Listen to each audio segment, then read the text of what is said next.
celebramos y saludamos en este hombre y en este artista extraordinario las potencias más íntimas y más transformadoras de la imaginación y del lenguaje. Gracias.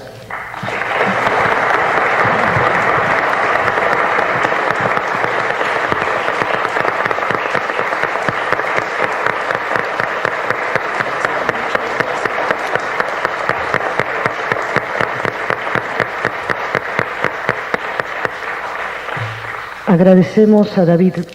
Comienzo haciendo mías estas palabras de Armando Roa Vial, un joven poeta chileno. No soy, ni tampoco aspiro a serlo, un teórico de la traducción. Lo mío va por otro lado, mucho más modesto. Traduzco para crear, creo para traducir.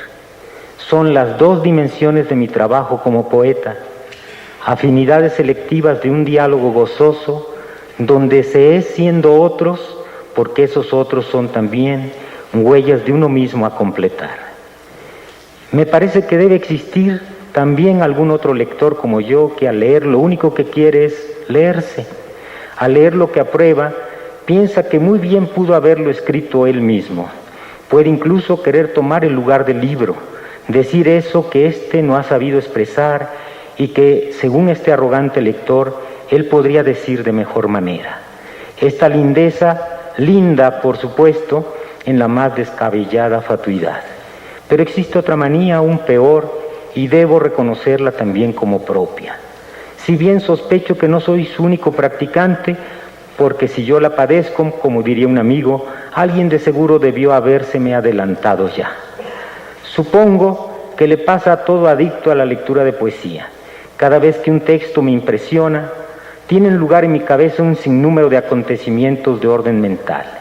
Me cuesta un gran esfuerzo seguir leyendo sin prestar oídos a esos fantasmas no convidados que se despiertan reclamando atención para sí, pues su testimonio trata siempre e inopinadamente de imponerse y, lo que es peor, de dejar constancia de su actividad por escrito.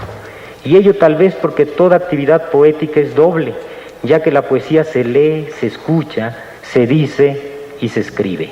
La relación entre el ejercicio de la lectura y el de la escritura es inseparable y de orden dialéctico. Todo lector de poesía reescribe mentalmente el poema que lee o escucha y casi siempre desea escribir a su vez para sí y para los otros. A mí me pasa que al tiempo de leer un libro de poemas que me resulta apasionante, impactante o exultante, entre otras cosas, no puedo proseguir su lectura sin escribir de mi mano otro texto, presumiblemente de orden poético y en el mismo diapasón.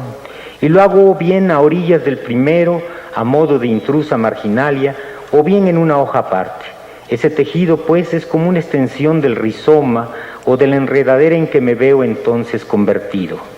Pero existen también otros casos aledaños. Por ejemplo, cuanto más un libro nos importa, tanto más lo leemos. Nuestra propia sustancia se desliza en él y lo estimamos de nuestro uso personal. Tanto nos reconocemos en esos textos y tanta es la emoción que nos producen que tratamos de hacerlos nuestros, pase lo que pase.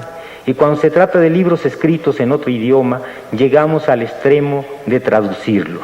Es decir, de ensayar junto con ellos una nueva vida propia en otro medio, en la intención de que pasen así a hablar para nosotros de un modo más cercano.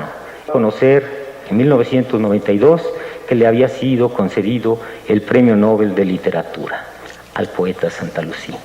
Y no he parado desde entonces.